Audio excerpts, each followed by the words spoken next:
le journal.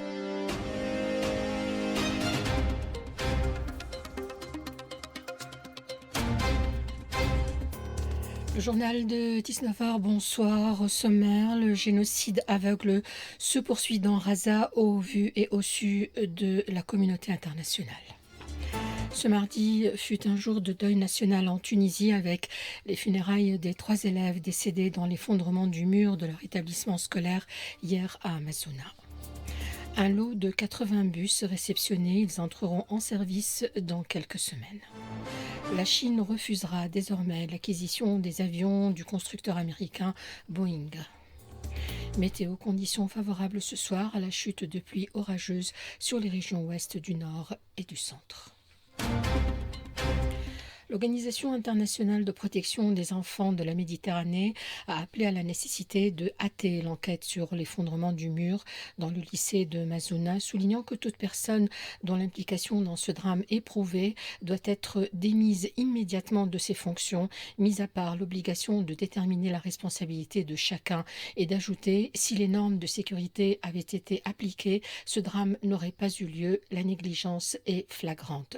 Cette organisation propose de faire don d'un jour de travail pour soutenir les efforts de l'État en matière de rénovation des écoles et des établissements publics en état de vétusté et qui nécessitent des financements importants.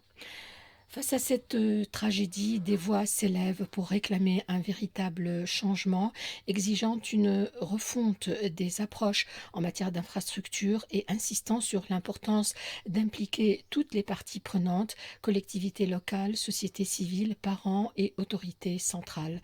L'Association tunisienne pour la qualité de l'enseignement adresse un message fort aux autorités, les incitant à repenser la gouvernance de nos établissements scolaires et à mettre fin à ces défaillances. Slim Qassem, président de l'Association tunisienne pour la qualité de l'enseignement, au micro de Rajab Namara. On ne peut qu'exprimer nos sincères condoléances aux familles des victimes et exprimer toute notre compassion et notre sympathie face à ce drame qui témoigne de l'incapacité du système éducatif à répondre de façon pertinente aux attentes et aux exigences des parties intéressées. Il est temps de revoir la gouvernance de tout le système, de recentrer le travail du ministère de l'Éducation justement sur l'éducation et de donner plus de pouvoir aux directeurs des établissements qui se trouvent aujourd'hui dans le désarroi le plus total, incapable, dépourvu de toute capacité d'agir avec les parties intéressées et de laisser l'infrastructure aux autorités locales et régionales et, à défaut, au ministère de l'Équipement. Alors, en changeant de paradigme, en redonnant l'initiative à l'établissement, on verra très vite se constituer tout un tissu qui soutient ces joyaux dont on dispose et qui, malheureusement, aujourd'hui, tourne vraiment au ralenti à cause de cette bureaucratie et de cette centralisation qu'il est temps de revoir en profondeur. La délégation de Massouna, Sidi Bouzid, a observé aujourd'hui une grève générale suite donc à l'effondrement du mur du lycée secondaire causant la mort de 3 élèves et la blessure de 2 autres. Tous les établissements publics ont été fermés à l'exception de l'hôpital local et les cours ont été suspendus dans les différentes institutions scolaires. Le calme est revenu dans les rues de la ville de Massouna qui a connu hier soir des protestations. Une oraison funèbre en hommage aux victimes a été organisée ce matin dans la cour du lycée secondaire à Massouna en présence de membres des syndicats de l'enseignement de base et secondaire, des enseignants et des habitants de la région. Le président de l'Assemblée des représentants du peuple a fait part ce matin de l'engagement du Parlement à suivre de près les circonstances du drame de Massouna, insistant sur la nécessité de faire assumer la responsabilité à toute personne ayant manqué à son devoir. Face à ce drame, l'Assemblée des représentants du peuple exprime son soutien aux familles endeuillées et aux habitants de la région et partage leur douleur et leur peine, a-t-il dit. Il a présenté ses condoléances aux familles des victimes, aux habitants de Massouna, à ceux de la région de Sidi Bouzid ainsi qu'à l'ensemble de la communauté éducative élargie, souhaitant un prompt rétablissement aux élèves blessés. Par ailleurs, le président de la RP a fait part de la volonté du Parlement d'examiner les réformes générales nécessaires dans le domaine de l'éducation et de concevoir toutes les solutions possibles permettant d'éviter de telles tragédie dans les établissements. Que Dieu Tout-Puissant accueille ces âmes à l'aube de leur vie dans son infinie miséricorde. Santé Tunis accueille à partir d'aujourd'hui et jusqu'au 18 courant le 18e congrès de l'Association africaine de néphrologie, organisé conjointement avec le 9e congrès maghrébin de néphrologie et le 12e congrès national de la STNDT.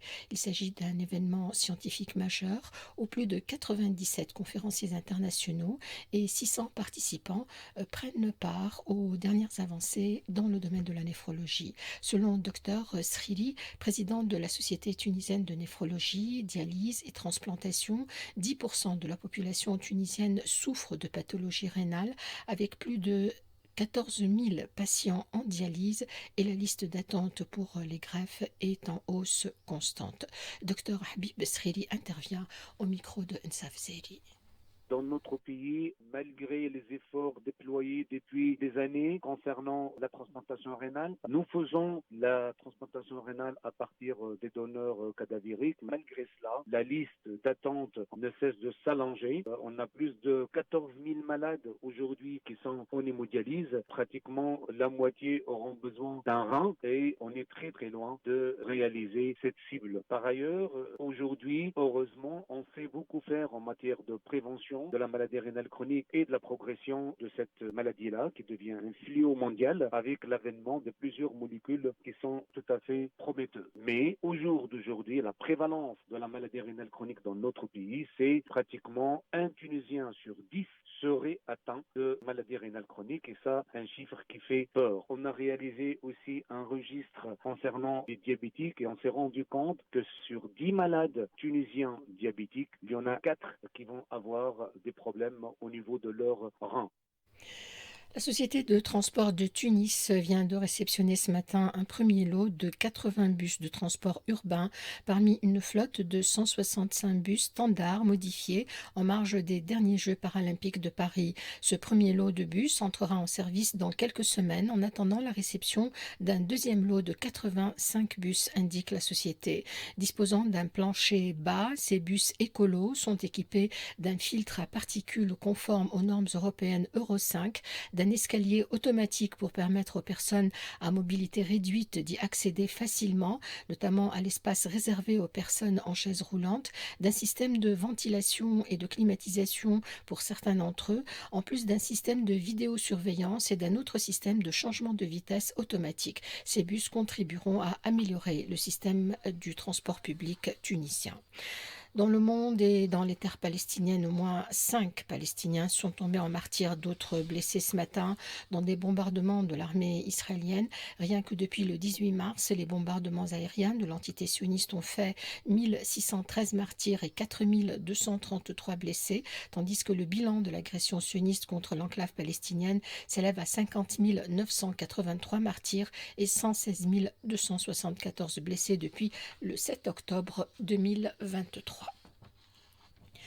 La guerre civile au Soudan est entrée ce mardi dans sa 3e année sans aucune issue en vue, après avoir fait des dizaines de milliers de morts, déraciné 13 millions de personnes et plongé dans la famine une partie de ce pays d'Afrique de l'Est. La Chine a ordonné à ses compagnies aériennes de suspendre toute réception d'avions du constructeur américain Boeing sur fond d'intensification de la guerre commerciale avec les États-Unis. Le président américain a imposé des droits de douane allant jusqu'à 145% sur une grande quantité de produits chinois. En réaction, le géant asiatique a imposé des surtaxes douanières de rétorsion de 125% sur les marchandises américaines importées. Et puis les bourses mondiales ont évolué en terrain positif aujourd'hui, alors que Donald Trump souffle le chaud et le froid sur l'économie mondiale, avec d'une part une réflexion quant à d'éventuels droits de douane sur la pharmacie et les semi-conducteurs, et d'autre part des propos plus rassurants concernant l'automobile. La faiblesse des volumes est un signe de prudence des investisseurs encore échaudés par les dernières semaines compliquées en bourse au gré des offensives douanières de Trump et de ses revirements.